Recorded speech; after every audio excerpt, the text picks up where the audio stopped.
Bismillahirrahmanirrahim. Acara akan segera dimulai. Kami harapkan kepada seluruh peserta untuk men-silent alat komunikasinya. Terima kasih.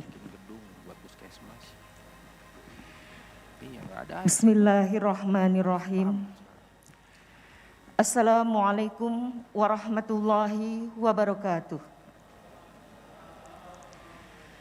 Innal hamdalillah nahmaduhu wa nasta'inu wa nastaghfiruh wa na'udzu billahi min sururi anfusina wa min sayyiati a'malina may yahdihillahu fala mudhillalah wa may yudlilhu fala hadiyalah. Asyhadu an la ilaha illallah wa asyhadu anna Muhammadan abduhu wa rasuluh la nabiyya ba'dah amma ba'du. Yang sama-sama kita hormati Direktur Jenderal Pendidikan Islam Kementerian Agama Republik Indonesia, dalam hal ini diwakili oleh Sekretaris Direktorat Jenderal Pendidikan Islam Bapak Dr. Rohmat Mulyana Sabdi, MPD. Yang sama-sama kita hormati Direktur Pendidikan Agama Islam Direktorat Jenderal Pendidikan Islam Bapak Dr. Randes Amrullah, MSI. Yang kami hormati para Kasubdit pada Direktorat Pendidikan Agama Islam, para Kabid, Pais, Pakis, dan Pendis, para pejabat fungsional, serta hadirin peserta rapat koordinasi pendidikan agama Islam tahun 2002 yang berbahagia. Alhamdulillah, puji syukur senantiasa kita panjatkan kehadirat Ilahi Robbi Allah Subhanahu wa Ta'ala atas limpahan rahmat dan kasih sayangnya. Kita semua masih diberikan kesehatan, kesempatan, dan kemampuan untuk bisa bermuajahah bersama dalam rangka rapat koordinasi pendidikan agama Islam tahun 2022. Semoga acara kita dapat berjalan lancar sesuai harapan kita semua. Amin ya rabbal alamin. Salawat beriring salam senantiasa kita haturkan kepada Nabiullah Muhammad sallallahu alaihi wasallam.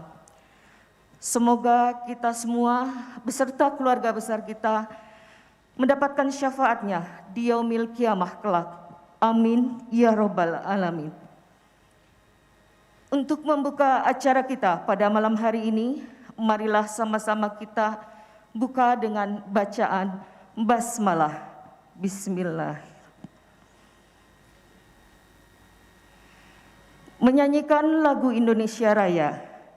Kepada para hadirin kami mohon untuk berdiri, dan kepada petugas disilahkan.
Hadirin, kami persilahkan untuk duduk kembali.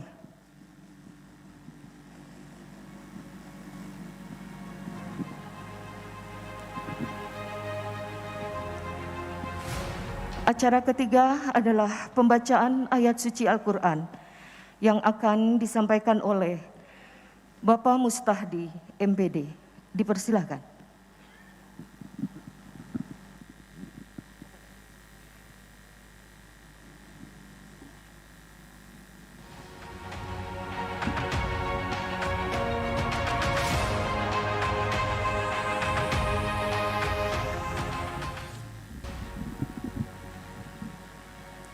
Assalamualaikum warahmatullahi wabarakatuh.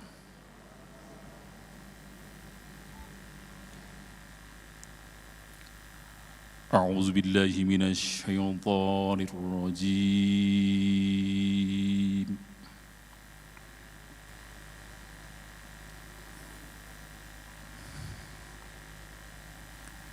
Bismillahirrahmanirrahim.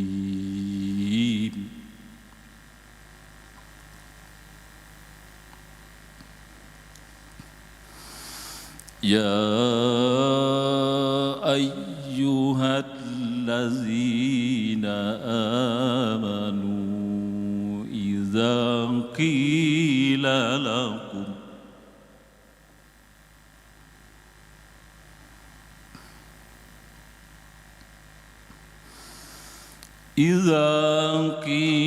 لكم تفسحوا في المجالس فافسحوا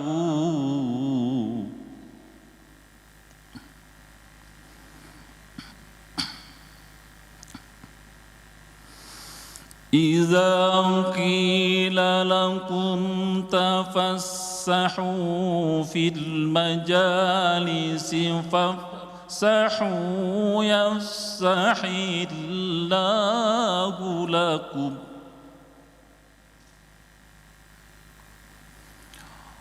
وإذا قيل انشزوا فانشزوا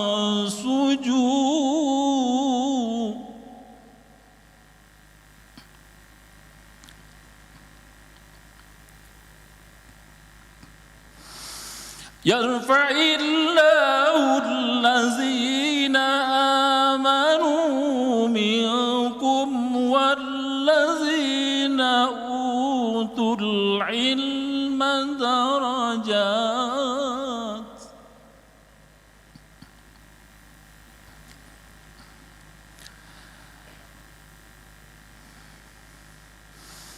وإذا قيل انشزوا فانشزوا يرفع الله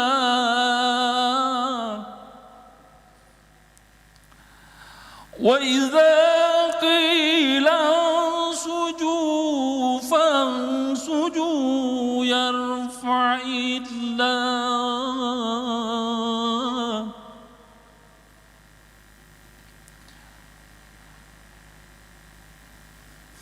يرفع الله الذين آمنوا منكم والذين أوتوا العلم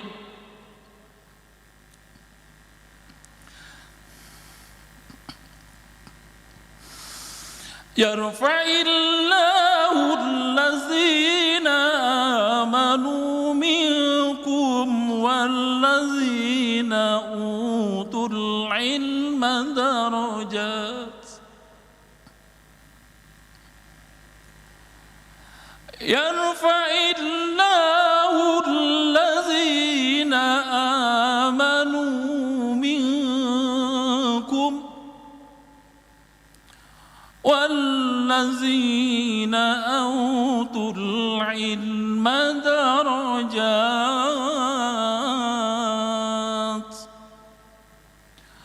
والله بما تعملون خبير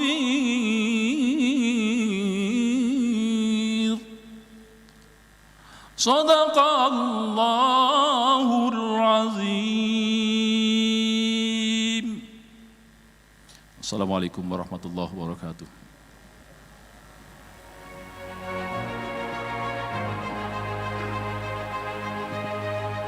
Sadaqallahul azim, sadaqallahul azim, sadaqallahul azim.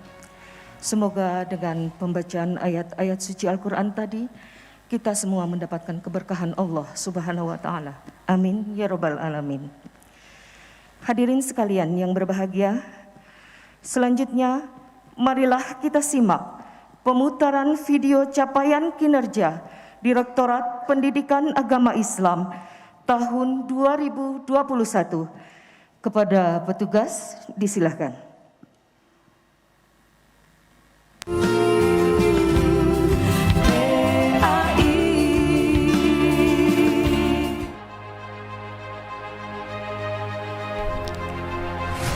Direktorat Pendidikan Agama Islam merupakan salah satu unit kerja eselon 2 yang ada di Direktorat Jenderal Pendidikan Islam. Direktorat PAI bertugas melaksanakan perumusan dan pelaksanaan kebijakan, standarisasi, bimbingan teknis, evaluasi, fasilitasi pelaksanaan penjaminan mutu, dan pengawasan pendidikan agama Islam PAI pada jenjang TK hingga perguruan tinggi umum. Di tahun 2021, Direktorat PAI dipimpin oleh 2 direktur. Pertama, Dr. Haji Rohmat Mulyana Sabdi, Magister Pendidikan hingga bulan September. Kedua, Dr. Andes Haji Amrullah, Magister Sains sejak bulan Oktober hingga saat ini. Dalam pelaksanaan tugas dan fungsinya, ada 3 konsen yang dilakukan dalam rangka peningkatan mutu dan relevansi Direktorat PAI, yaitu meningkatnya mutu guru, dosen, dan pengawas PAI, meningkatnya mutu siswa PAI, meningkatnya efektivitas kurikulum PAI. Hingga saat ini, Direktorat PAI mengelola 231.522 guru PAI dan 37.372.568 siswa muslim yang tersebar di 388.240 sekolah umum dari jenjang TK sampai SMA. 8.906.640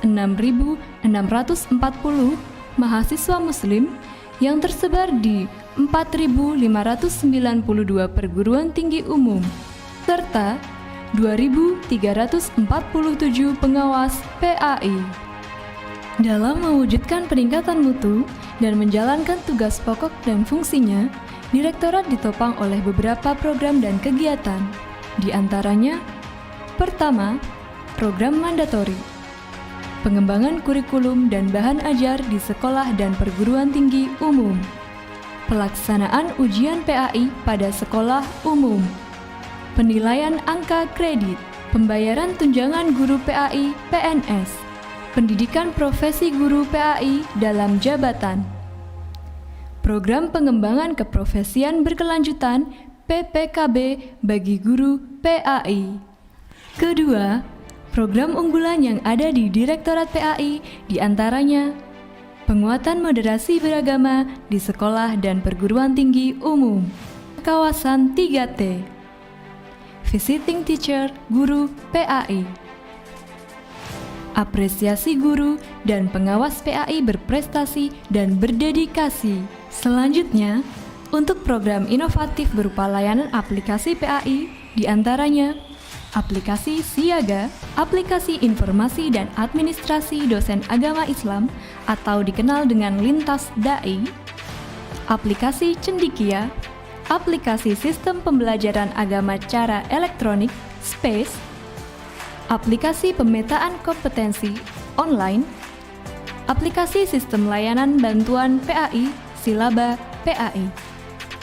Selain itu, Direktorat PAI juga menyalurkan beberapa bantuan, di antaranya bantuan insentif guru PAI bukan PNS, penyaluran bantuan kuota internet, bantuan sarana ibadah sekolah umum, bantuan pemberdayaan organisasi profesi guru PAI, bantuan lembaga mitra, bantuan riset moderasi beragama, Capaian kinerja tahun 2021.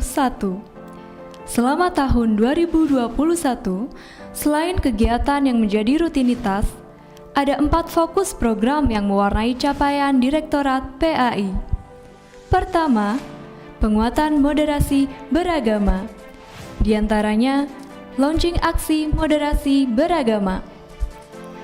Launching moderasi beragama yang dilaksanakan oleh Direktorat PAI mendapatkan apresiasi dari banyak pihak. Dengan banyaknya pemberitaan dan menjadi trending topik, jumlah tayangan yang disiarkan melalui live streaming media sosial Kementerian Agama, Direktorat Jenderal Pendidikan Islam, Direktorat PAI serta akun media sosial lain yang merelay tayangan mencapai lebih 3,3 juta tayangan. Selanjutnya, insersi materi moderasi beragama kepada modul-modul PPKB GPAI, pengembangan kurikulum dan bahan ajar berupa 24 buku teks PAI, budi pekerti bagi guru dan siswa. Mainstreaming moderasi beragama kepada 2.000 guru PAI melalui lembaga mitra, 200 mahasiswa perguruan tinggi umum, bantuan riset moderasi beragama untuk 17 dosen PAI. Kedua, peningkatan kompetensi guru, dosen, dan pengawas PAI. Di antaranya, melatih 437 orang calon pelatih PKB GPAI, melakukan penilaian angka kredit bagi 650 guru, menyusun 4 modul bagi guru PAI sekolah luar biasa, memberikan apresiasi kepada 11 guru dan pengawas PAI berprestasi berdedikasi, menyelenggarakan PPG PAI dalam jabatan untuk 8.193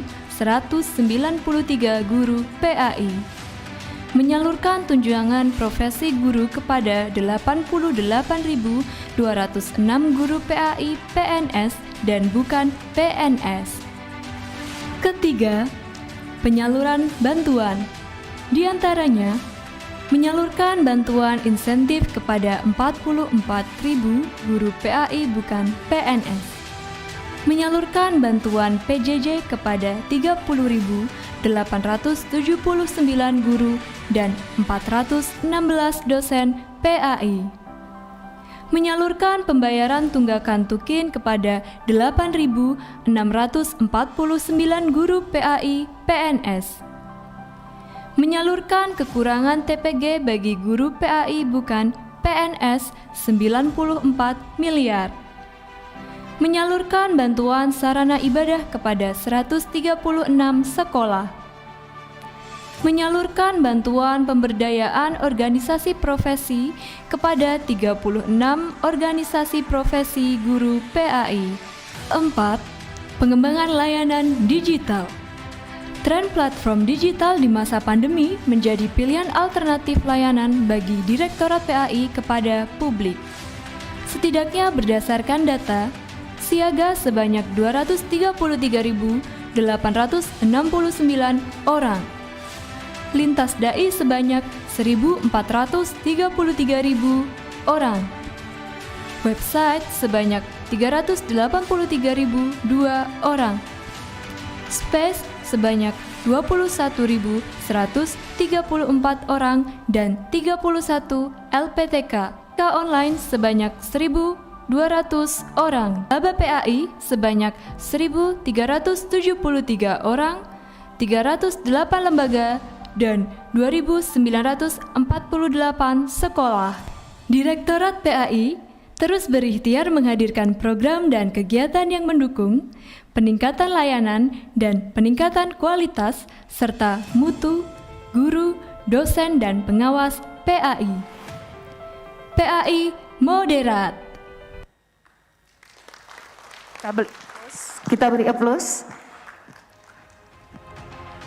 Mudah-mudahan tayangan tadi bisa menjadi motivasi bagi kita semua untuk meningkatkan kinerja kita di tahun 2022 ini. Hadirin sekalian, marilah kita dengarkan laporan Direktur Pendidikan Agama Islam.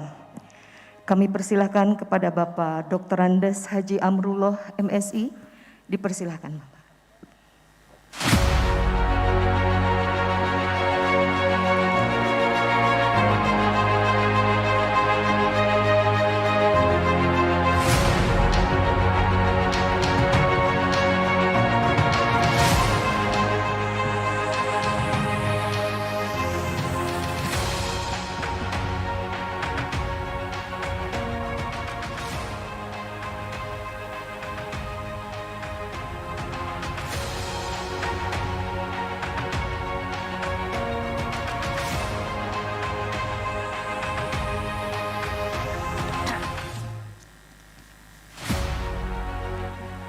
Bismillahirrahmanirrahim.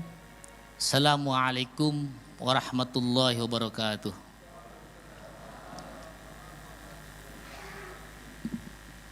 Alhamdulillahirabbil alamin. Wassalatu wassalamu ala sayyidina Muhammadin wa ala alihi wa sahbihi ajma'in. Rabbi israh li sadri wa yassir li amri wa hlul 'uqdatam min lisani yafqahu qawli. Amma ba'du. Yang terhormat dan yang kami banggakan, Direktur Jenderal Pendidikan Islam yang dalam hal ini diwakili oleh Sekretaris Dirjen Pendis Kementerian Agama Republik Indonesia, Bapak Dr. Rahmat Sabdi. Yang saya hormati para Kasubdit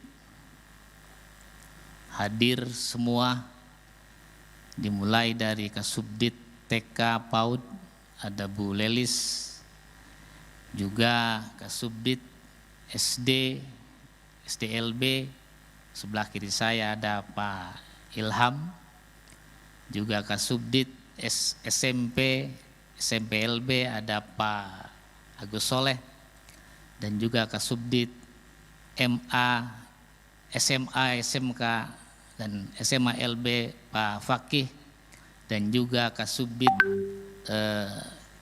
PTU Bapak Munir, dan juga yang saya hormati Kepala Subbagian Tata Usaha, hadir juga Pak Rizky.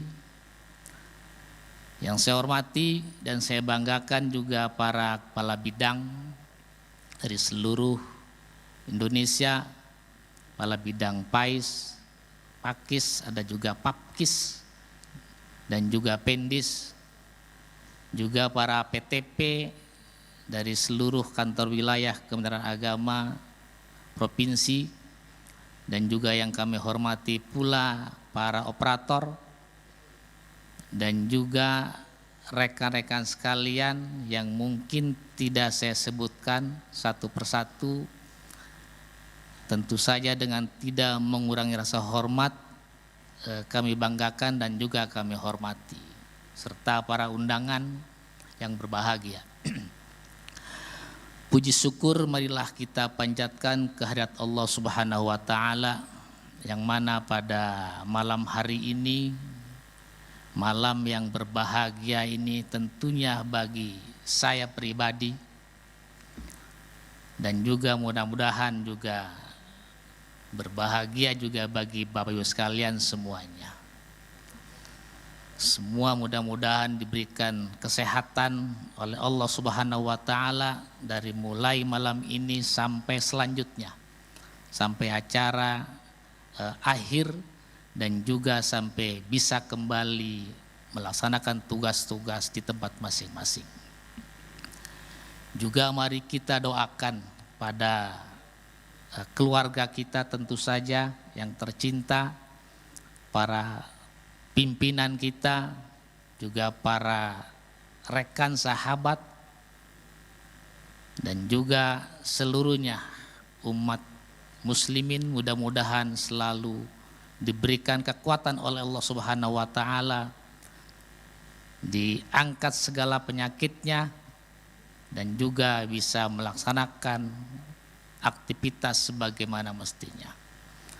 Salawat serta salam semoga tetap dilimpahkan kepada junjungan Nabi besar kita Muhammad sallallahu alaihi wasallam.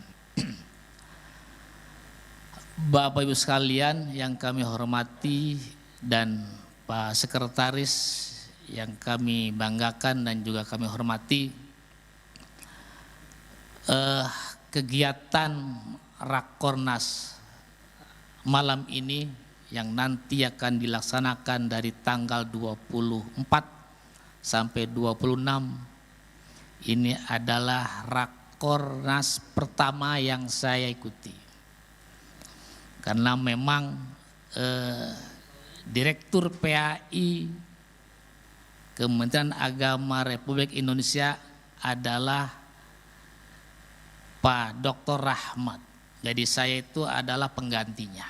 Jadi sesungguhnya direkturnya adalah Pak Rahmat. Jadi begitu. Iya. Jadi apapun hasil yang tadi terlihat barangkali kegiatan-kegiatan yang telah dilakukan dan menghasilkan yang luar biasa, baik itu dari sisi realisasi anggaran ataupun juga program-program yang tadi ditampilkan adalah hasil kerja keras direktur yang lama. Dan sekarang direktur itu menjadi sekretaris direktur jenderal Kementerian Agama Pendidikan Islam. Sekarang masih ada di depan kita. Jadi dialah yang membawa PAI maju dan berkembang serta bisa melaksanakan, mengerjakan program-program yang ada di tahun 2021. Tentu saja program-program yang tadi kita saksikan juga tidak lepas dari kerjasama dukungan para kasubdit. Jadi direktur mungkin juga tidak bisa menghasilkan yang terbaik apabila juga tidak didukung oleh para kasubdit. Dan alhamdulillah para kasubdit di Direktorat PAI semuanya sangat kompak. Saya juga merasa berbahagia, merasa bangga ditemani dengan para kasubdit ini. Jadi tidak ada satupun kasubdit yang merasa senior, kecuali yang merasa mau pensiun.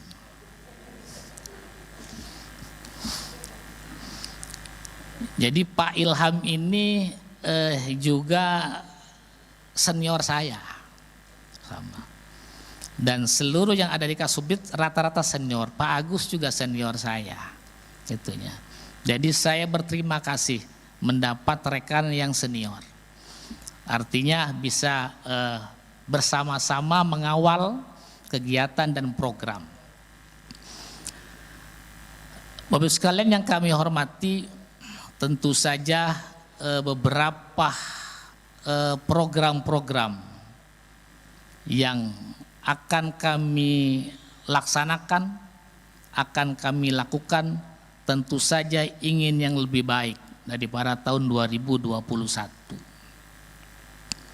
Oleh karena itu, kami masih perlu dukungan, perlu kolaborasi, perlu sinergi, tidak hanya dengan para kasubdit, tetapi juga dengan para kepala bidang, para PTP di lingkungan Kanwil, para kepala seksi di lingkungan kantor Kementerian Agama, kabupaten kota, dan tentu saja dengan seluruh yang ada di bidang Pakis, Pendis, Papkis, Pais, dan juga para kepala seksi serta para PTP seluruhnya di seluruh Indonesia.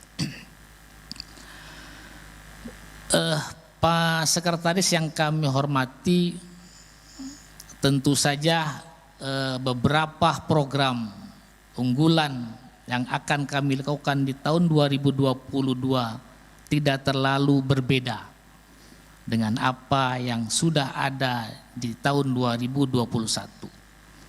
Hanya saja mungkin ada beberapa yang perlu kita kuatkan.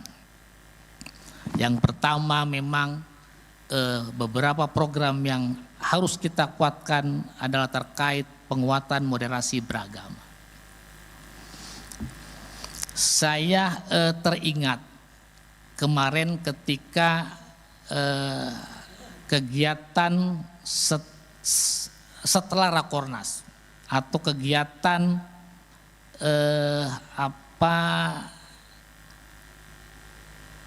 PKU ya. Iya. Ketika Pak Sekjen barangkali memberikan sambutan bahwa Direktorat PAI untuk tahun 2022 program unggulannya adalah untuk penguatan moderasi beragama.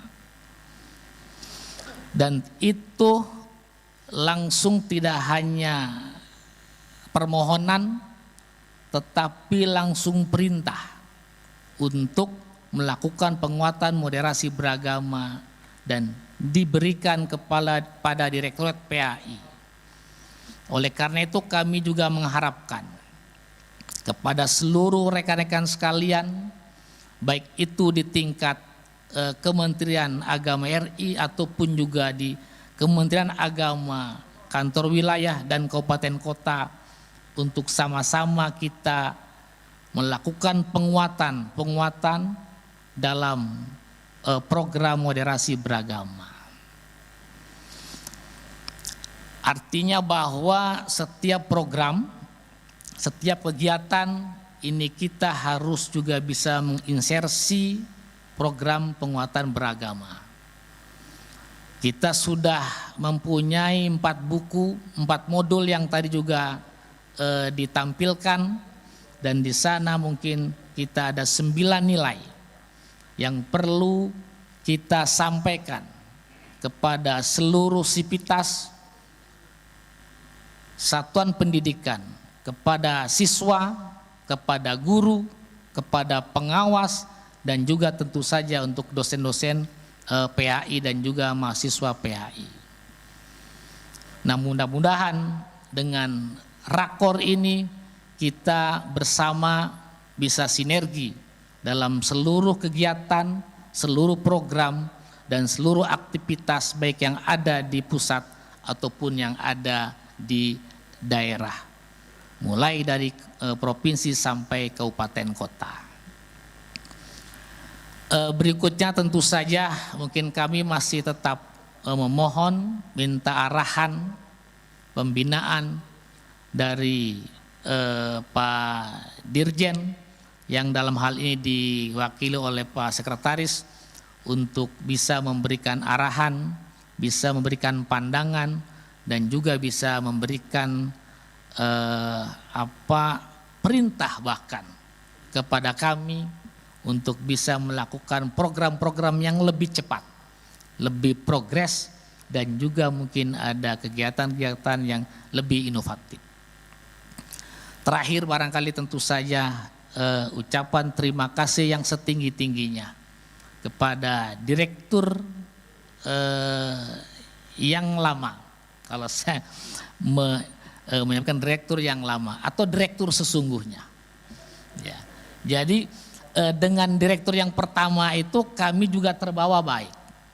Seandainya mungkin direktur yang pertama yang awal juga tidak menyelesaikan program-program dengan yang baik, mungkin kami juga akan kena istilahnya, kena jeleknya. Tapi saat ini kami mendapatkan efek baiknya.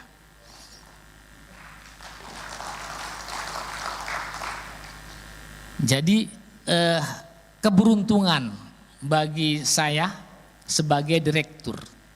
Jadi memang kami menjadi direktur PAI itu sangat beruntung. Kenapa beruntung? Yang pertama, di Direktorat PAI itu sudah diduduki oleh 2 imam. Jadi sudah ada jalannya. Imam Tolhah, kemudian Imam Syafi'i. Enak, jadi sudah ada imamnya itu. Ya kan? Kemudian juga ada juga Pak Amin Haidari. Berarti sudah diaminkan oleh 2 imam. Istilah jalan sudah dikasih jalannya. Kalau kereta jalannya sudah lurus tuh, itunya, ya kan. Kemudian juga sudah dikasih rahmat. Ya, jadi sudah dikasih jalan, sudah amin, dikasih rahmat. Terakhir katanya harus seperti apa kata Pak Ses, tinggal perintah. Ya. Jadi enak berarti kalau kita ini sekarang tinggal perintah saja. Sudah ada imamnya, sudah diaminin, sudah dikasih rahmat, tinggal perintah. Nah, oleh karena itu mungkin mulai malam ini, mulai saat ini kami perintahkan semuanya untuk bisa melaksanakan program yang sebaik-baiknya. Program yang ada di Direktorat PAI dan juga program yang ada di provinsi serta kabupaten kota supaya bisa dilaksanakan dengan baik, mengikuti waktu dan juga kita coba untuk 1 atau 3 bulan pertama mudah-mudahan bisa memenuhi target untuk 75% atau 25% target anggaran yang akan kita lakukan. Itu saja barangkali yang bisa saya sampaikan. Mohon maaf atas segala kekurangan. Terima kasih kepada seluruh panitia, seluruh rekan-rekan peserta yang bisa hadir di acara ini. Mudah-mudahan semua mendapat keberkahan dari Allah Subhanahu wa taala. Demikian kami sampaikan. Wallahu muwaffiq ila aqwamit thoriq. Assalamualaikum warahmatullahi wabarakatuh. Kita doakan semoga menjadi pencipta lagu anak ya Mas.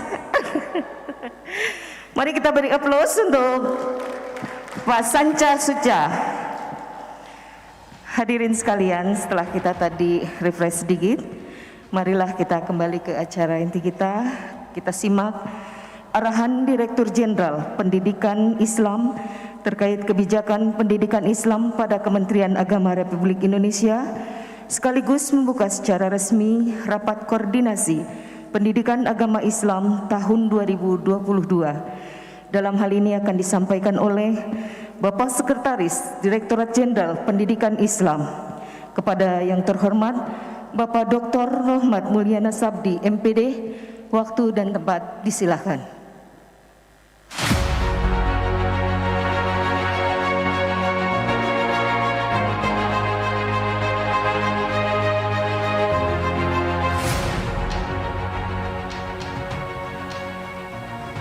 Assalamualaikum warahmatullahi wabarakatuh. Bismillahirrahmanirrahim. Salatu wassalamu ala rasulillah wa ala alihi wa sahbihi wa mawalah. La hawla wa la quwata illa billah. Yang saya hormati Pak Direktur PAI, Pak Dr. Andes Amrullah, MPD. Juga para Kasubdit ya, hadir di sini, Pak Munir, Pak Fakih. Nah, Pak Fakih baru gabung ini. Jadi nambah tenaga kuat di PAI. Ini super Kasubditnya ini Pak Direktur. Ada Bu Lelis, ada Pak Agus, dan ada Pak Ilham ya. Saya masih hafal karena pernah saya di PAI. Satu-satu. Dan juga Pak Kasubag TU yang sangat cerdas untuk meng-create kegiatan. Tepuk tangan untuk Mas Rizky. Saya itu barusan itu terus saja ngasih tahu untuk raker Pendis besok jangan kalah sama rakornya PAI gitu. Saya koordinasikan supaya backgroundnya pakai LED dan lain sebagainya. Malu saya kalau tidak lebih bagus daripada ini. Karena besok Gusmen juga akan hadir di GH Universal di hari Senin, Selasa, Rabu. Jadi saya belajar dari yang biasa Mas Rizky. Kemarin juga waktu kita launching terkait dengan moderasi beragama itu luar biasa dan banyak yang mengapresiasi. Bapak dan Ibu, para kabid, para mantan kasih ya mantan kasih ya, subkor atau PTSP katanya ya, PTP, dikirain PTSP, pelayanan satu pintu.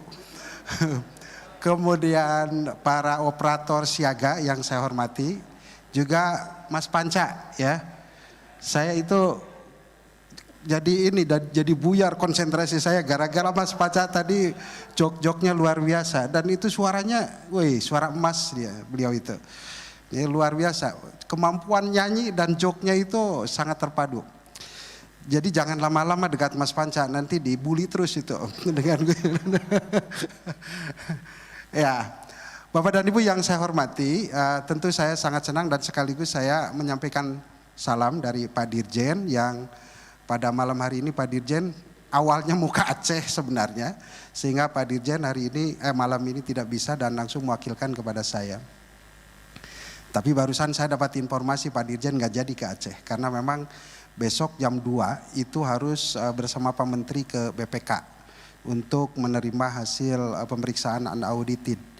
Jadi beliau mengutamakan tugas dengan Gusmen besok. Tapi tentu tidak bisa hadir ke sini karena harus mendadak ya kegiatan itu.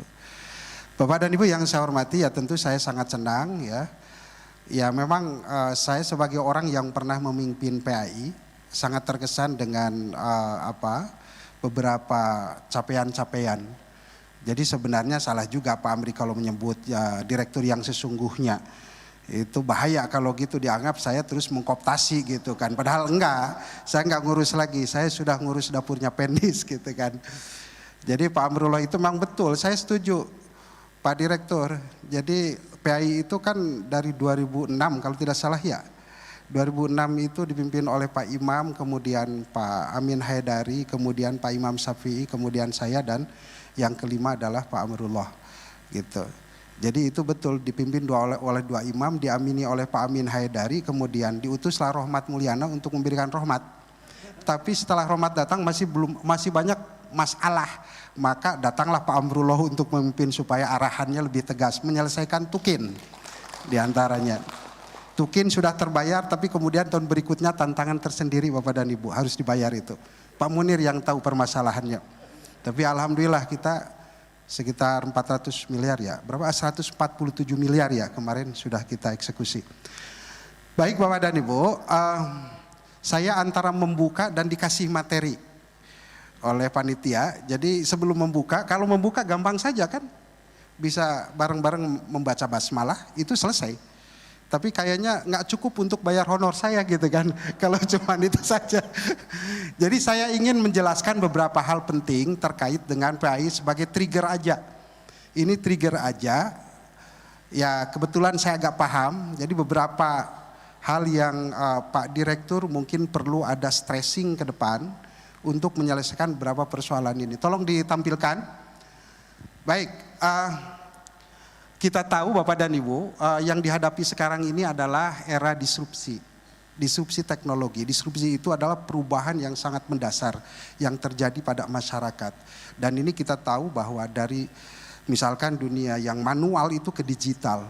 Dan ini menimbulkan ketidakteraturan.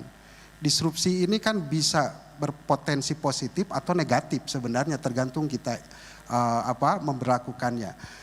Dan ini coba lihat, tergantikannya manusia oleh otomasi. Jadi semua diotomatiskan, semua melalui mesin, ya, melalui komputer. Dan tentu ini juga harus diikuti oleh dunia pendidikan. Ya, guru-guru PAI juga harus sangat melek digital. Tidak boleh lagi guru PAI ketinggalan lah dengan urusan-urusan digital ini. Kemudian berkurangnya interaksi sosial dan kepedulian. Risiko yang langsung bisa kita saksikan, sebenarnya perilaku fabbing itu banyak. Orang jangankan lagi gini, suami istri saya sering merasakan kalau pulang ke rumah, padahal jauh-jauh dari Jakarta datang ke Bandung karena kebetulan rumah saya di Bandung. Sebenarnya rindu sama istri, tapi kalau ada yang penting sambil terlentang itu dua-duanya main HP, gak bertegur sapa beberapa saat. Itu fabbing itu, gak peduli dengan lingkungan. Apalagi Bapak dan Ibu yang mungkin jauh ini kemudian asik dengan HP-nya, dengan gadgetnya. Itu yang kemudian interaksi sosial kita itu menjadi tidak efektif. Kepedulian lingkungan kita menjadi berkurang. Dan ini sebenarnya akan berbahaya kalau kita tidak kemudian cepat sadar, ya. Jadi resiko dari perkembangan teknologi dan dunia digital ini menyebabkan kita dalam interaksi sosial itu menjadi kurang dan kepedulian menjadi menurun. Kemudian kecenderungan terjadinya individualis, sifat individualis, hedonis, budaya kekerasan dan hilang rasa empati. Nah itu aspek psikologis yang dimunculkan dari disrupsi digital ini, lahirnya model komunikasi yang tidak sehat. Orang gampang menyerang.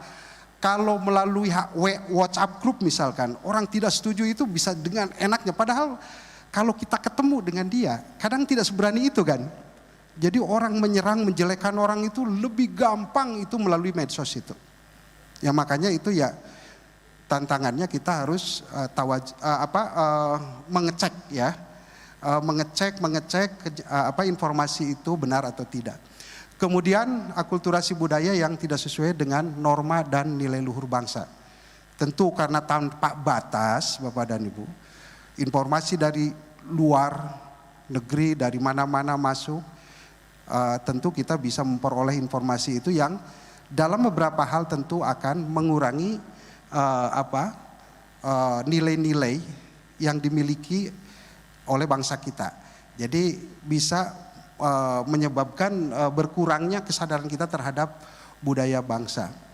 Bahkan bukan hanya dari luar dalam konteks digitalisasi, pemahaman agama juga termasuk bisa terjadi seperti itu. Kasus yang terjadi sekarang apa? Wayang haram misalkan. Nah, itu kan contoh. Wayang haram itu terlepas dari tafsir yang dimiliki oleh dia, sebenarnya itu perilaku yang kadang tidak bisa mempertahankan nilai luhur bangsa kita. Karena itu di Kementerian Agama ada upaya moderasi beragama, ya. Lanjut. Kemudian program prioritas Kementerian Agama ini sebenarnya Gusmed memiliki program unggulan seperti ini. Yang pertama adalah penguatan perspektif moderasi beragama. Jujur Bapak dan Ibu, MB moderasi beragama yang paling efektif di Kementerian Agama terjadi di Direktorat PAI. Tepuk tangan itu. Saya sebagai sekretaris tahu peta moderasi beragama di seluruh direktorat. Baik itu di KSKK, di GTK, di Pontren, di PTKI, Perguruan Tinggi Keagamaan maupun di PAI. PAI yang sudah one step ahead atau two step ahead, sudah maju. Dia punya modul, tadi kan ada 4 modul, ada tunas moderasinya juga sudah dibina. Apa tunas atau apa ya? Pak Munir yang di Surabaya itu. Ya. Itu kemudian beberapa training untuk ininya juga sudah dilakukan. Di direktorat lain belum semasif ini. Dan kemarin itu apalagi kalau tidak terpotong anggarannya ya Mas Rizky. Itu kerjasama secara masif dengan mitra-mitra dalam konteks implementasi moderasi beragama itu bisa dilakukan dalam skala besar. Tapi karena kemarin kena refocusing, nah saya sering kebalik karena pusing saya itu. Jadi pusing bukan refocusing. Jadi pusing ujungnya. Itu akhirnya kepotong lebih dari 75%, sisanya hanya sedikit kemarin itu. Mudah-mudahan tahun ini yang untuk kemitraan juga masih muncul ya. Walaupun sekarang lebih dari refocusing, yaitu AA, automatic adjustment. Sama sih pemotongan sebenarnya. Apapun namanya itu pemotongan itu. Jadi sulit untuk digunakan ya. Yang sekitar 5% itu. Kita kepotong ada berapa? Sekitar 2,5 triliunan ya. Kemudian yang berikutnya ya yang tadi transformasi digital juga adalah bagian penting juga Bapak dan Ibu. Ini Gusmed juga sangat mengutamakan ini. Jadi diantaranya diwujudkan dalam yang ketiga, yang berikutnya. Cyber University ya, Cyber University. Tapi yang berikut ke sini itu yang terkait langsung dengan PAI itu ini nih, Religious Index. Jadi apa yang dilakukan oleh para guru PAI di sekolah itu akan berpengaruh terhadap hasil pengukuran indeks religiosity. Jadi indeks keberagamaan. Nah, ini nanti akan diukur dengan tentu berbagai indikator yang sudah dirumuskan oleh teman-teman di Badan Litbang dan Diklat, Litbang khususnya. Lanjut. Kemudian beberapa identifikasi masalah. Nah ini Pak Direktur saya melihat berdasar pengalaman juga ya. Memang nanti juga ketemu ini ada masalah. Yang pertama masih ada kecenderungan pandangan yang radikal. Diakui atau tidak. Siswa juga karena gurunya tentu masih ada pandangan yang radikal. Radikal itu kan kita tahu ada pemahaman yang murni agama, hitam putih, takfiri, misalkan togut yang kayak gitu-gitulah. Ditambah lagi indikatornya itu adalah menolak komitmen kebangsaan kita. Pancasila, undang-undang ditolak oleh mereka. Tidak mau hormat bendera, itu radikal. Nah ini tugas kita, siswanya itu juga harus diarahkan pada pemahaman yang lebih broad-minded. Pandangan yang lebih luas sehingga memunculkan kemampuan fleksibilitas intelektual menimbang sesuatu sehingga ada keputusan-keputusan yang bijak dalam memilih dan memilah ya. Itu kemudian yang kedua adalah masih lemahnya kemampuan baca tulis Quran. Nah ini TBTQ ini rencana saya yang belum terlaksana juga Pak Dir. Tapi memang agak dilematis Bapak dan Ibu kalau terkait dengan distribusi anggaran. Dari dulu saya ingin menyelesaikan stop tahun ini, selesaikan yang bermasalah di SMP, SMA, yang SD itu dituntaskan sehingga tidak ada sisa yang belum bisa TBTQ. Jadi artinya program TBTQ dipusatkan di tingkat SD. Logika kita masuk, tapi logika anggarannya kadang nggak adil gitu. Jadi kalau SD semua ditumpukan, pasti teriak itu Pak Agus. Kok SMP nggak dikasih? Gitu. SMA Pak Fakih, kok kita juga agak kebagian kan duitnya? Hanya Pak Ilham yang diuntungkan misalkan. Pak Ilham senyum aja kalau gitu kebijakannya kan. Tapi pikiran itu sebenarnya memang sangat rasional. Kita tak akan pernah bisa menyelesaikan tuntas baca tulis Quran, tuntas baca sajalah, jangan sampai tulis. Kalau terus inputnya itu masuk SD, terus di SMP juga membawa ketidakmampuan itu. Jadi terus harus menyelesaikan di semua jenjang. Ya pasti, Pak Ilham itu pasti ngomong setuju. Karena kan nanti anggarannya TBTQ akan numpuk di subdit SD kan gitu. Itu. Ya ini kebijakan bagus tapi sensitif dari sisi keuangan. Tapi ya itu Pak Direktur nanti ambil kebijakan lah.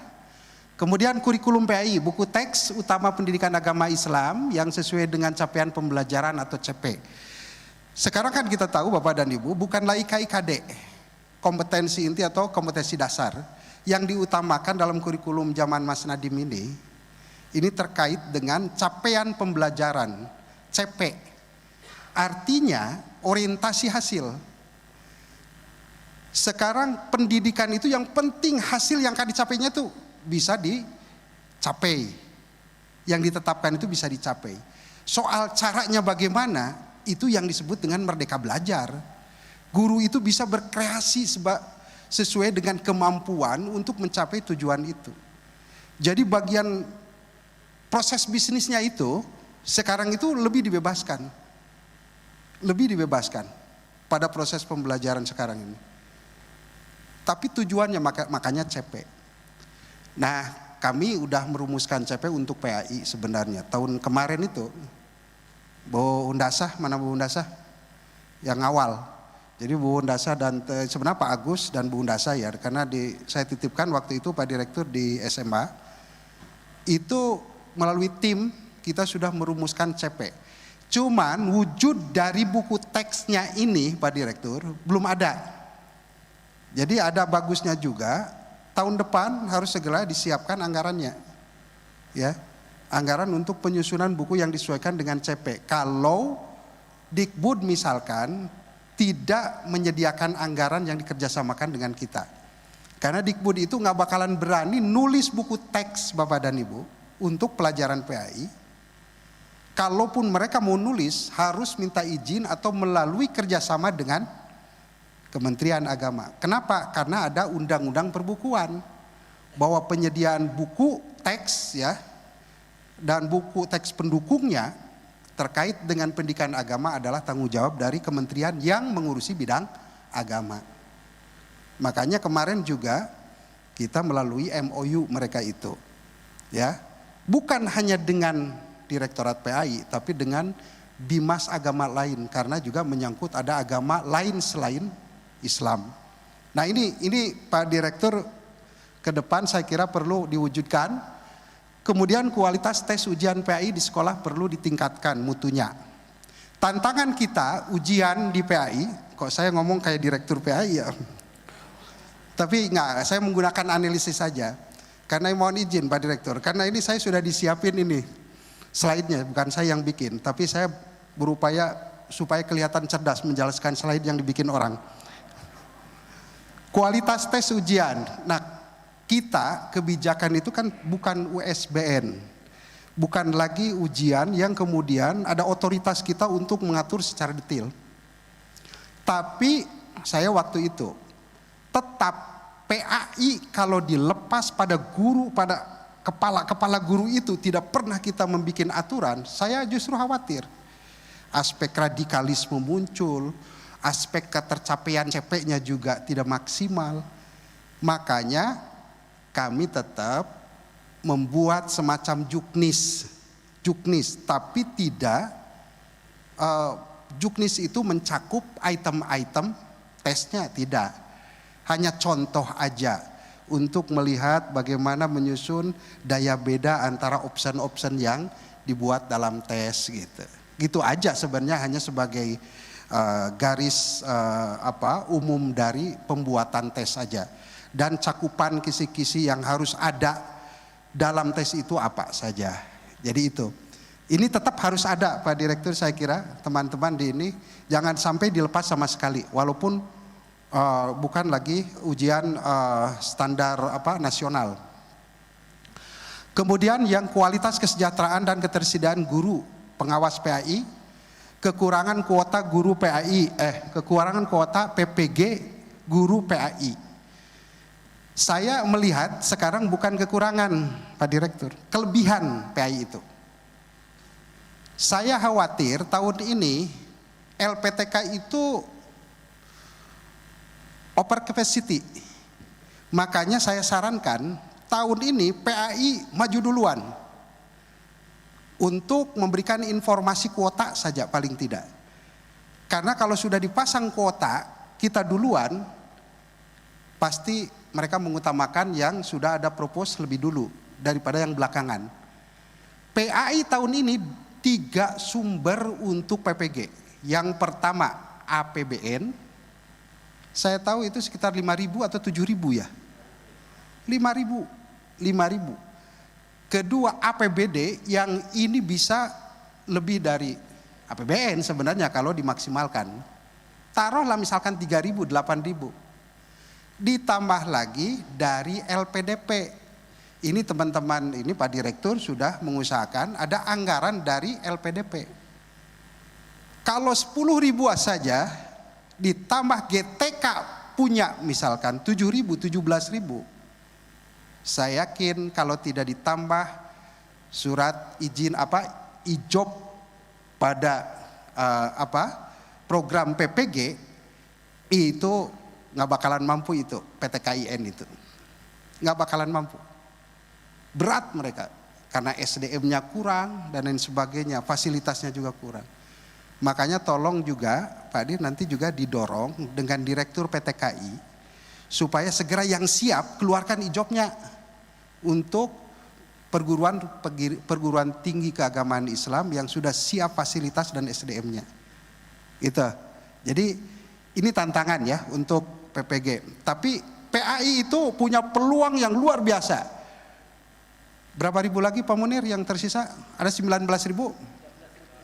13.600 itu sisa, belum selesai. Ini bisa diselesaikan dengan cepat. Kalau selesai semua, pasti yang pusing itu Kementerian Keuangan untuk bayar TPG-nya. Dan TPG ini insya Allah dipegang oleh kita, baik di PAI maupun di GTK. Tapi mulai nggak tahu tahun ini atau tahun depan, saya dapat informasi dari Gusmen langsung, karena kemarin ngobrol Gusmen dengan Pak Dirjen, kami juga para direktur, belanja pegawai, gaji dan tukin ditarik ke Sekretariat Jenderal. Artinya tantangan bagi Pendis secara keseluruhan, serapan akan diuji. Karena gaji dan tukin itu adalah penyumbang terbesar terhadap serapan yang tinggi. Pasti itu 100% atau lebih dari 100%. Nggak ada tukin yang tidak terbayar, gaji yang tidak terbayar kan? Tapi kalau kegiatan itu banyak yang tidak terlaksanakan. Nah ini tantangan. Jadi, tapi kalau TPG yakin itu, Sekjen tidak mau ambil, pusing ngurusnya itu. Jadi tetap diserahkan ke Pak Munir nih, yang ngurus-ngurus itu. Kemudian kekurangan TPG guru PAI, bukan PNS, ini beberapa kali memang, tapi ini bisa direvisi Bapak dan Ibu dari PNS ke non PNS. Dan ini udah 2 kali pengalaman kita. Dulu itu paling tidak bisa merevisi dari akun tunjangan profesi guru yang PNS ke non PNS. Tapi karena ini hikmahnya COVID ini itu bisa ternyata DJA itu.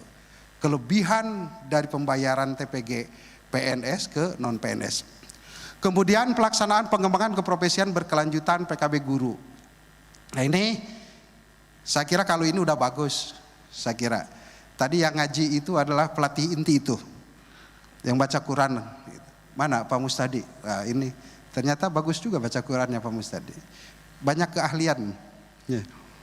Nah, PKB dirancang, termasuk juga PKB di PAI, bukan karena mantan direktur PAI, tapi saya mengamati itu PKB di PAI relatif lebih rapi ketimbang yang lain.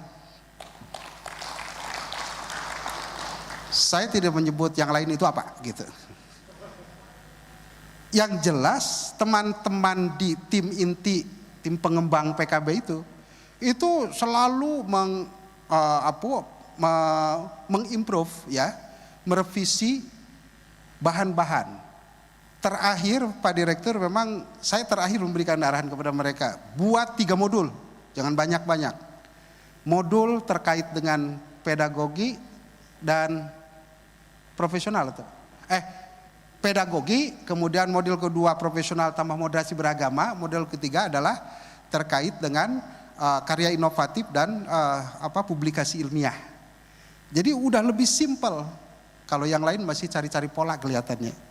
Jadi ini udah bagus. Kemudian yang berikutnya terkait dengan tunjangan kinerja guru. Ini sudah dibayar Pak. Tunjangan kinerja guru PAI yang diangkat oleh Kemendag masih belum dibayar. Sudah, walaupun ada yang tersisa. Tapi kalau yang tersisa terutang aja. Yang belum dibayar itu yang tahun 2022 kan. Nah tapi jangan lupa, kalau yang belum diperval segera diverval. Kalau yang sudah dibayar kan itu tinggal otomatis saja kan itu. Ini Pak Munir yang ngerjain. Pusing ngurus guru itu, karena mereka itu demo kalau tidak terpenuhi. Kemudian kekurangan guru PAI di sekolah mencapai 26.000. Insya Allah ini mungkin dengan skema P3K dan CPNS. Nah tahun tahun kemarin itu sedikit sekali. Kita hanya punya jatah 9.464 P3K dan itu dari sisa K2. Nah alhamdulillah PAI waktu itu dan agama lain karena Dikbud punya 1,2 untuk rekrutmen P3K dan kita dikasih jatah sekitar 25.000.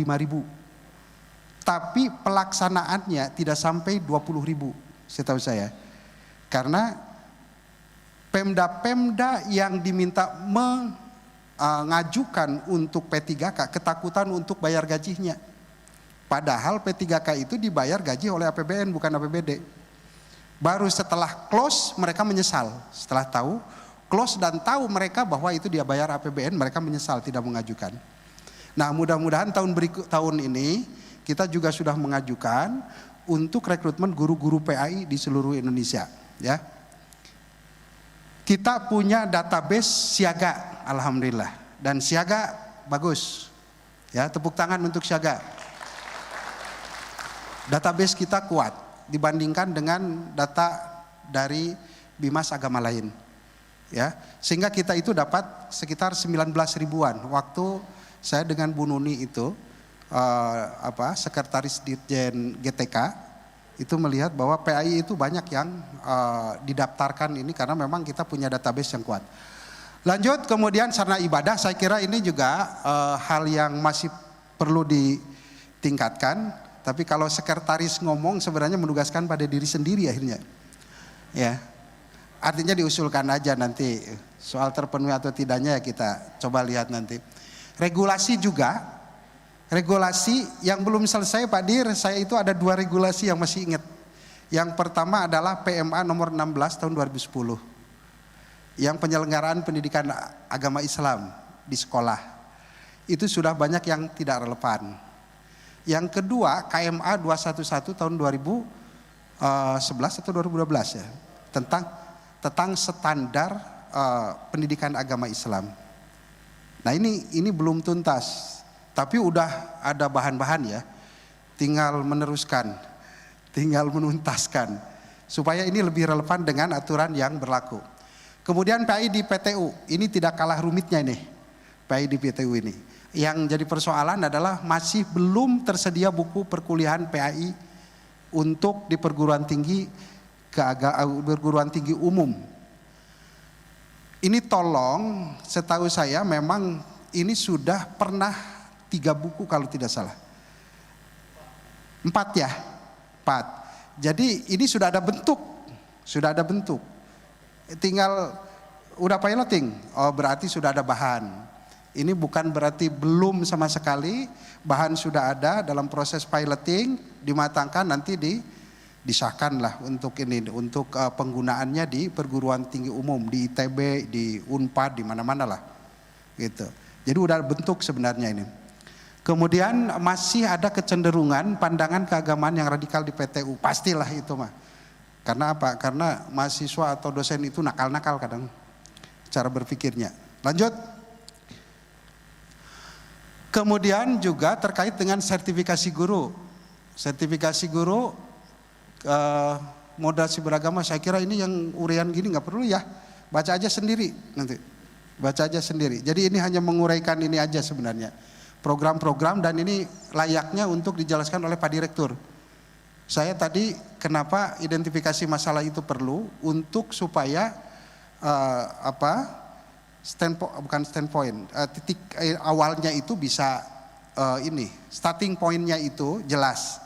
Pak Diri itu ini harus dilanjutkan, ini nggak usah gitu, itu aja sebenarnya.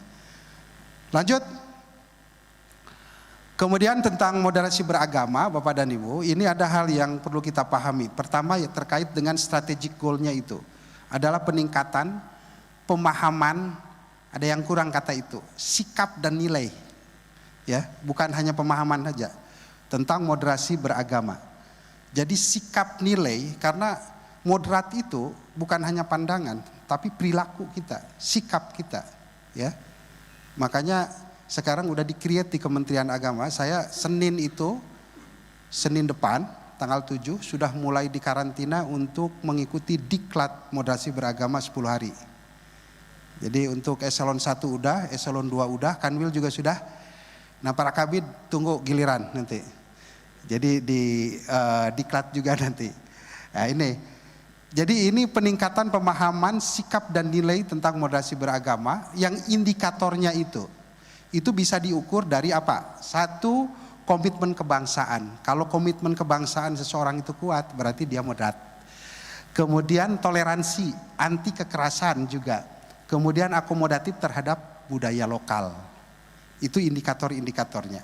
Jadi sekarang pengukuran keberhasilan bagaimana moderasi beragama di Kementerian Agama sedang disusun melalui sebuah riset, sebuah evaluasi yang indikatornya tidak jauh dari ini, ya.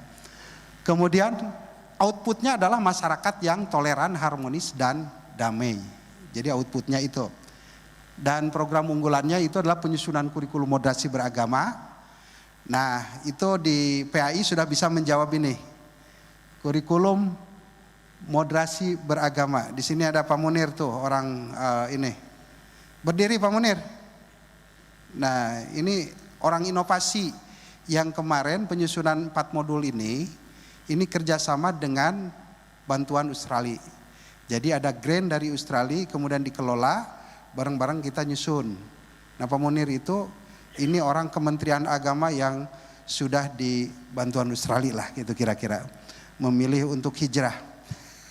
Padahal Pak Munir itu dosen dulunya itu, saya tahu.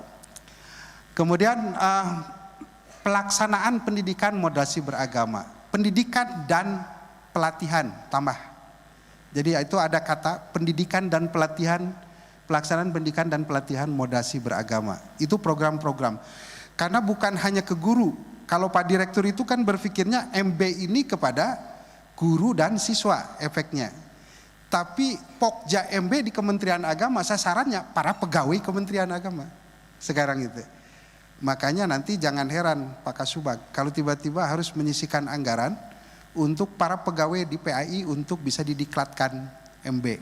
Tiba-tiba harus disisihkan merevisi. Karena itu program dari Pokja Kementerian Agama yang diketuai oleh Pak Alex ya kalau tidak salah, Stafsus dengan Mbak Alisa Wahid ya, Alisa Wahid, Pak Imam Syafi'i. Dan saya juga termasuk juga anggota di dalamnya. Kemudian terwujudnya duta-duta modasi beragama. Nah, duta maksud saya tadi, bukan ini ya, duta-duta modasi beragama. Ini yang harus diperbanyak karena mereka yang menjadi virus-virus untuk penyebar modasi beragama. Saya tidak tahu di tingkat menengah, tapi tingkat perguruan tinggi udah ada beberapa yang diupayakan. Jadi di tingkat menengah nanti create sebuah kegiatan yang mengkader mereka untuk menjadi duta modasi beragama. Ya, lanjut. Kemudian strategi modasi beragama dalam pendidikan, ini yang pertama melakukan integrasi modasi beragama dalam sejumlah kegiatan. Ada kegiatan pentas PAI yang tema besarnya adalah modasi beragama. Itulah salah satu wujud dari integrasi modasi beragama melalui sejumlah kegiatan. Waktu kita di Sultel dulu di Makassar, itu tema besarnya modasi beragama. Nah, ini konsep integrasi modasi beragama. Ada insersi modasi beragama dalam buku kurikulum modul. Sebelum ada modul yang 4 yang berwujud sebagai modul modasi beragama, kita selalu melakukan injeksi atau insersi terhadap materi-materi dalam pelatihan, di sekolah dan sebagainya. Termasuk penyusunan buku teks oleh Kementerian Agama yang 12 itu di dalamnya adalah muatan modasi beragama. Namun sayang, buku teks itu akhirnya tidak dipakai sebagai buku teks utama. Karena apa? Karena Dikbud itu merubah orientasi dari KIKD yang jadi dasar penyusunan buku teks itu ke CP, capaian pembelajaran. Akhirnya kita gunakan sebagai buku teks pendukung, Bapak dan Ibu. Kemudian inkulkasi modasi beragama. Ini bukan naruh komodasi beragama dalam kulkas, bukan. Ya, penanaman modasi beragama. Artinya sudah value embedded. Jadi sudah melekat nilainya karena dia harus menyatu dengan lingkungan. Itu dengan konsep misalkan mengirimkan Jawa Barat itu dulu rajin untuk mengirimkan sejumlah siswa SMA ke sejumlah pesantren untuk di pesantren kilatkan. Jadi mereka hidup dalam kultur pesantren yang moderat tentunya ya, sehingga punya pengalaman langsung. Itu dalam bahasa saya itu upaya untuk penanaman langsung karena ada langsung percontohan dari kiainya dan lain sebagainya. Jadi metode untuk memberikan contoh itu yang disebut dengan inkulkasi atau kolaborasi modasi beragama. Mengkolaborasi beberapa potensi yang ada dalam dunia pendidikan. Yang pertama itu yang disebut dengan sekolah itu sebagai tempat lokus di mana proses pembelajaran berlangsung. Tapi di luar itu ada perguruan tinggi, mungkin ada masyarakat, ada berbagai unsur, ya, unsur pantelik ya kalau dalam ini itu bisa diperankan. Dan konsep lab school yang pernah saya kembangkan, walaupun ini lab school itu Pak Direktur, ini memadukan antara konsep-konsep dari Fakultas Tarbiyah untuk dipraktekkan di sejumlah sekolah tentang konsep moderasi beragama. Ini belum berjalan baik sebenarnya. Atau bina kawasan. Bina kawasan juga kita menurunkan fresh graduate ke sejumlah daerah, terutama daerah perbatasan. Saya kira ini termasuk juga konsep kolaborasi. Dan integrasi, yang terakhir adalah integrasi modasi beragama melalui penguatan pendidikan karakter. Nah, itu yang menghasilkan 4 modul. Ya, saya pisahkan ini pakai bulletin beda karena sumber dananya beda. Itu dananya grant gitu, bukan dari APBN. Yang lain APBN. Lanjut. Udah kadung dikasih materi, saya menyampaikan materi aja, udah lama gak ngomong. Pagu anggaran 2022, Bapak dan Ibu coba lihat, ini ada dari rupiah murni, RMP, BLU, PNBP, PHLN, dan SBSN. Kita sekarang yang bawah itu dapat SBSN, ini berkah banget Bapak dan Ibu. Hanya mungkin di PAI itu tidak dapat, mohon maaf. Kenapa? Karena SBSN kebijakannya digunakan untuk infrastruktur. Penambahan ruang kelas, untuk bikin aula dan lain sebagainya. Nah, kita tidak boleh membangun di sekolah. Kenapa? Karena yang punya lembaga itu adalah Kemendikbudristek, bukan kita. Karena itu belanja modal yang nantinya ada di tanah milik orang. Itu nggak boleh. Tapi untuk madrasah sekarang, Bapak dan Ibu bisa lihat, madrasah itu luar biasa. Setelah dapat SBSN itu bangunannya bagus, kemudian gerak untuk peningkatan kualitasnya juga itu semakin bagus. Apalagi perguruan tinggi. Bahkan sekarang cenderung perguruan tinggi saya udah ngingetin kemarin, perguruan tinggi jangan terlalu bernafsu. Karena perguruan tinggi itu kan hanya beberapa perguruan tinggi, 34 ya. Bu Lelis berapa perguruan tinggi PTKIN? 58, 57, 59. Tapi kan satu lokasi itu ratusan miliar. Jadi akhirnya tahun ini SBSN itu di PTKIN itu naik signifikan, sementara madrasah menjadi berkurang. Nah ini saya ingin secara proporsional sebenarnya ke depan supaya madrasah itu bisa lebih dapat porsi yang seperti yang diperoleh setiap tahun menurun, akhirnya jadi naik lagi gitu. Ya, PHLN ini pinjaman dari Bank Dunia terkhususnya, kemudian PNBP itu penerimaan bukan pajak ya. Kemudian BLU itu dari perguruan tinggi, ini jumlahnya itu sekarang itu 52,4. Jadi sebenarnya turun Bapak dan Ibu tahun ini itu sekitar 31 miliar ya.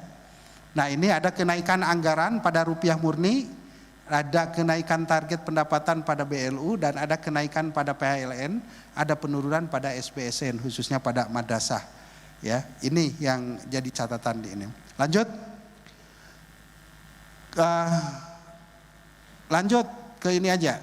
Nah, ini kalau kita lihat dari anatomi pembagian anggaran tahun 2022 seperti ini. Totalnya itu. Direktorat PAI itu sekitar 543 miliar atau 1,03%. Kemudian Direktorat Diniyah dan Pondok Pesantren itu 918 miliar atau 1,7. Direktorat Kurikulum Sarana ini yang paling besar sebenarnya. Madrasah ini 24,96, 13 T ya.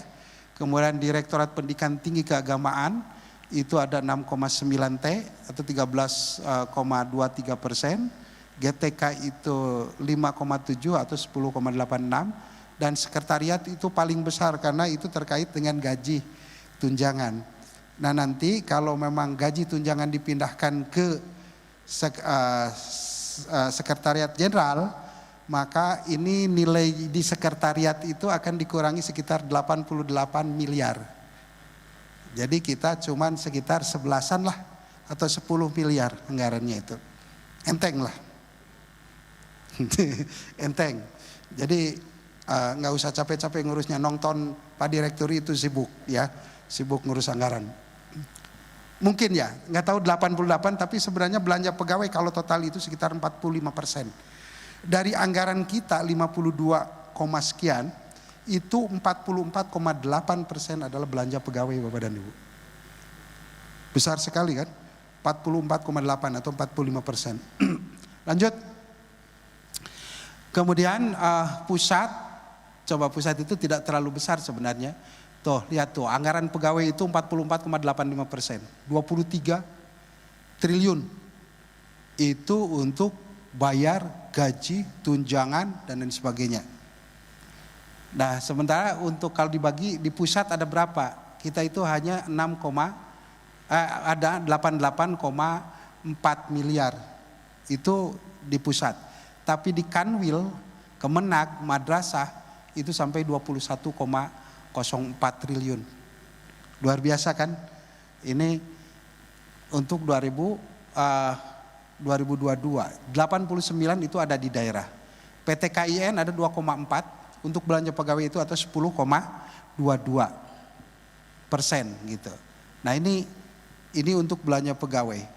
Nah oleh karena itu Pak Dirjen selalu mendorong untuk mencoba menghitung ulang.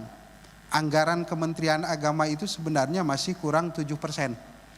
Kalau kita menghitung dari APK yang kita miliki. APK kita itu 18, sekian persen. Itu saya ngitungnya itu pendidikan menengah aja. Tidak ngitung perguruan tinggi, tapi yang diterima itu baru 11% dari total anggaran pendidikan di Indonesia. Makanya ada sisa 7%. Kalau 7% dikali 260 misalkan, 7 kali 2 14, berarti tambah sekitar 15 triliunan. Kalau 15 triliun ditambahkan, saya yakin itu para kabid, para subkoordinator atau apalah namanya, susah saya kalau sudah japung itu nyebutnya itu lebih banyak lagi kegiatannya kayaknya. Karena banyak yang distribusikan bukan hanya untuk belanja pegawai tapi untuk menunjang tusi. Lanjut. Habis? Masa iya habis? Saya masih semangat walaupun yang dengarnya udah ngantuk-ngantuk. Berarti saya udah menyelesaikan tugas dengan baik kalau sampai tidur itu yang mendengarkannya ya. Ya itu barangkali Bapak dan Ibu yang bisa saya sampaikan. Terima kasih atas perhatiannya dan juga terima kasih atas pengabdian Bapak dan Ibu ya, yang terus saja tanpa lelah untuk mengawal pendidikan agama di sekolah ya. Dan ini adalah misi kita. Jadi tanggung jawab Kementerian Agama ya. Itu barangkali yang bisa saya sampaikan, dan dengan mengharap ridho Allah Subhanahu wa taala saya membaca Bismillahirrahmanirrahim. Maka Rakor PAI pada tahun 2022 yang diselenggarakan di Grand Mercure Hotel Grand Mercure ini secara resmi saya buka. Kami persilahkan Ini kepada Bapak Direktur untuk mendampingi Bapak Sekretaris untuk memukul gong tanda dibukanya acara Rapat Koordinasi Pendidikan Agama Islam tahun 2022.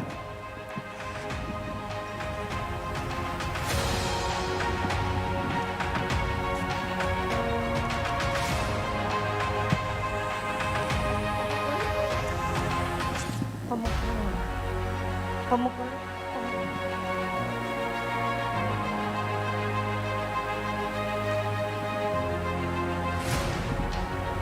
Persilahkan Pak Ses.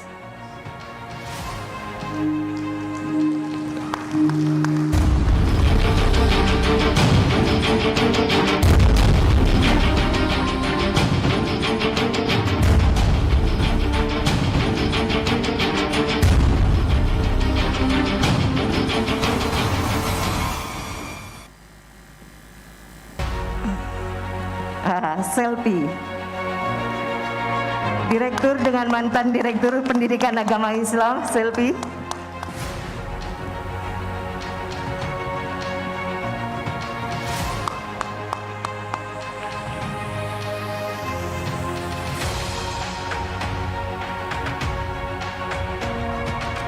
Terima kasih kami sampaikan Pak Ses dan Pak Direktur.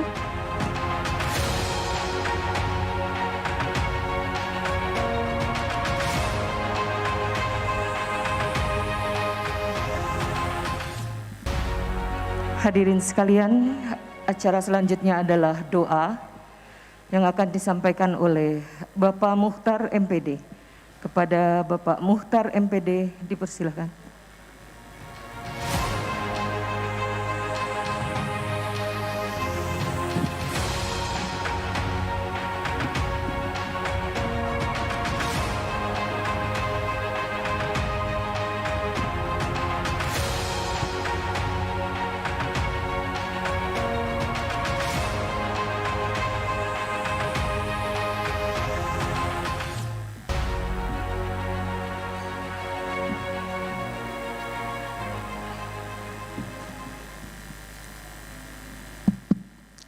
Assalamualaikum warahmatullahi wabarakatuh.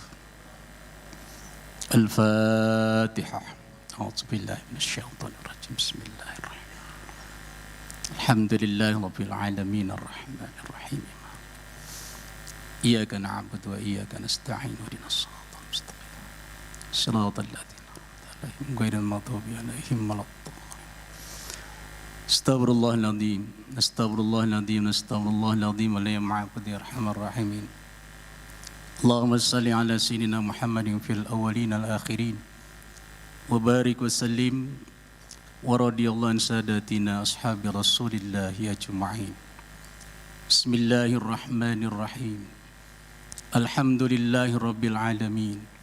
Hamdan yuwafi ni'mahu wa yukafi'u mazidah.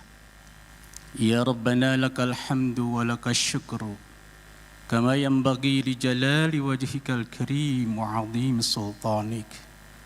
Allahumma salli ala sayyidina Muhammad wa ala ali sayyidina Muhammad. Allahumma ij'al ahwalana ya Allah fi hadzal makan awwalaha salaha wa awsataha falaha wa akhiraha najaha. Ya Allah, ya Tuhan kami, jadikanlah kegiatan kami ini awalnya awal yang baik ya Allah. Jadikan kegiatan kami ini pertengahan-pertengahan yang membawa kemenangan buat kami semuanya ya Allah. Dan jadikan akhir dari kegiatan ini adalah kesuksesan buat kami semuanya. Allahumma arnal haqqa haqqa warzuqna ittiba'ah wa arnal batila batila warzuqna ijtinabah. Ya Allah, ya Tuhan kami, perlihatkan kepada kami yang benar adalah benar ya Allah, dan berilah kami kekuatan untuk melaksanakan kebenaran itu. Tunjukkanlah kepada kami ya Allah, perlihatkan kepada kami ya Allah, yang salah adalah salah, yang batil adalah batil, dan berilah kami kekuatan untuk menjauhi kebatilan itu. Rabbana atina fid dunya hasanah wa fil akhirati hasanah wa qina adzabannar. Walhamdulillahi rabbil alamin. Assalamualaikum warahmatullahi wabarakatuh. Waalaikumsalam warahmatullahi wabarakatuh.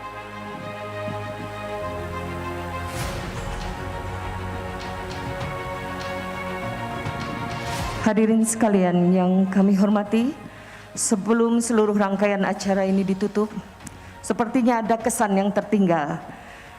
Tadi Pancasuca itu berbisik-bisik, ingin berdendang sebentar di sini sebelum acara kita ditutup.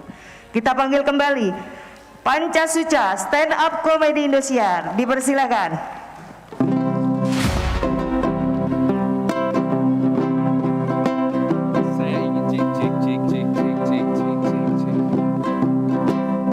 Mengundang semua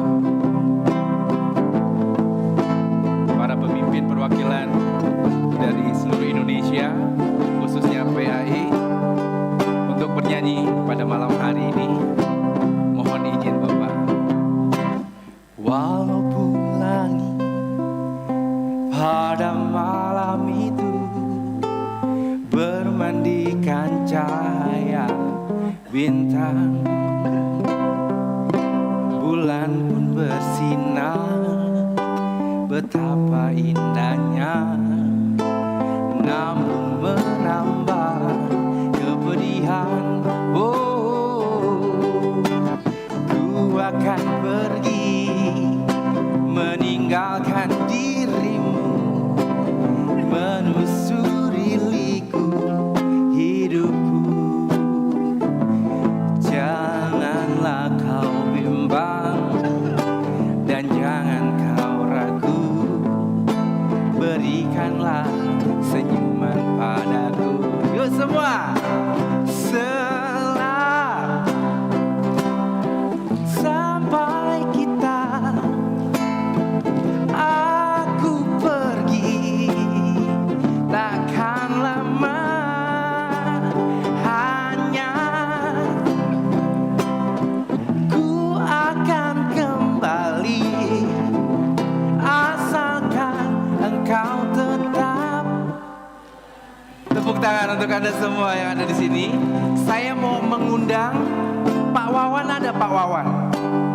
Pak Wawan ini adalah salah satu juara joget.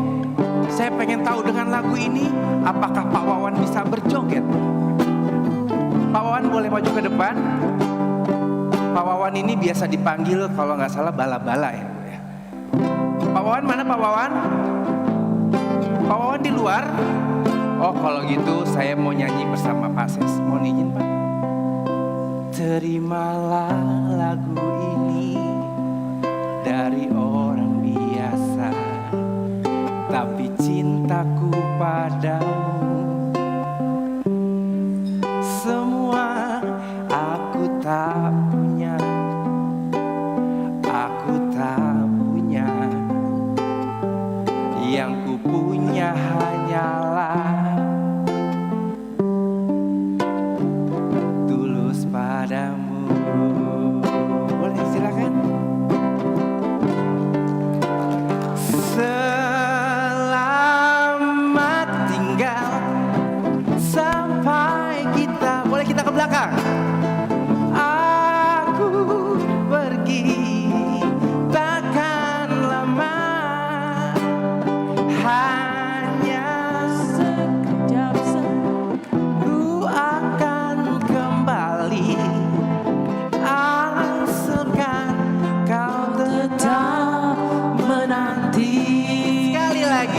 Selamat tinggal kasih, sampai kita jumpa lagi. Aku pergi takkan lama, hanya sekejap saja.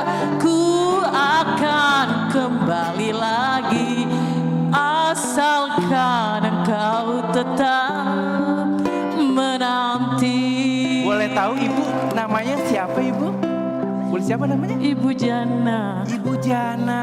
Iya, dari Sulsel. Dari Sulawesi Selatan. Sulawesi Selatan. Iya. Mau dong lagi dong? Ibu Jana itu jadi inspirasi lagu dangdut loh. Ibu Jana, Ibu Jana, Beri lagunya untuk Ibu Jana. Iya. Dan malam hari ini luar biasa, ada yang dari Sumatera Barat, orang Awak ada? Ada yang dari Minang?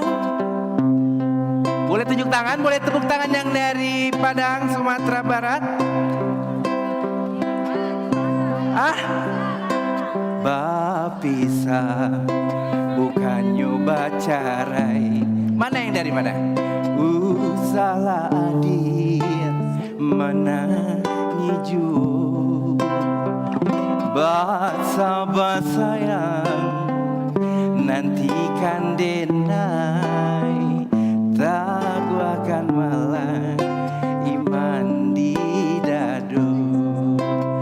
Selamat tinggal kasih, sampai kita jumpa lagi. Aku pergi takkan lama, hanya sekejap saja. Aku akan kembali lagi, Asalkan engkau tetap menanti. Dengan ibu siapa? Ibu Neti. Ibu? Neti. Ibu Neti. Iya. Dari Palembang, Palembang. Ibu Neti lagunya gimana ya? Apa? Susah loh jadi lagu. Ayo.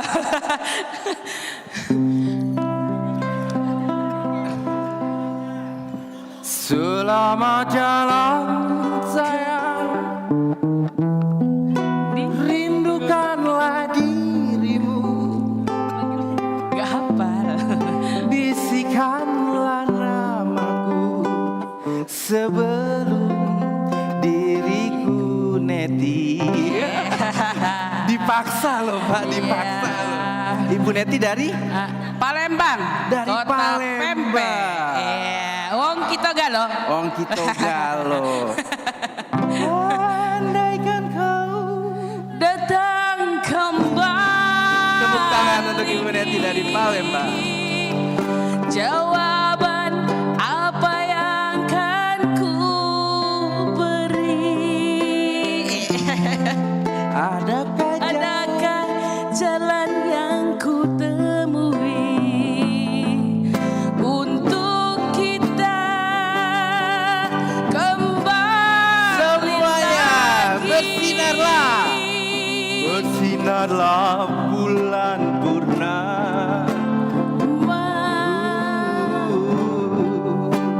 Dan serta tulus cintanya, bersinarlah terus sampai nanti lagu ini ku akhiri.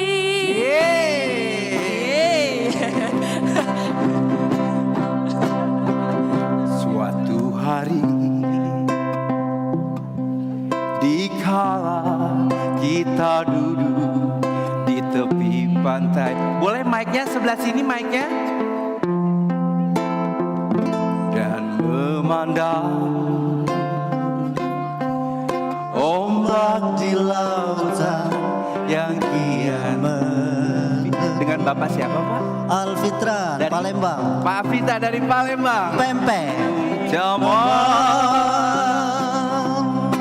terbang berlari di deru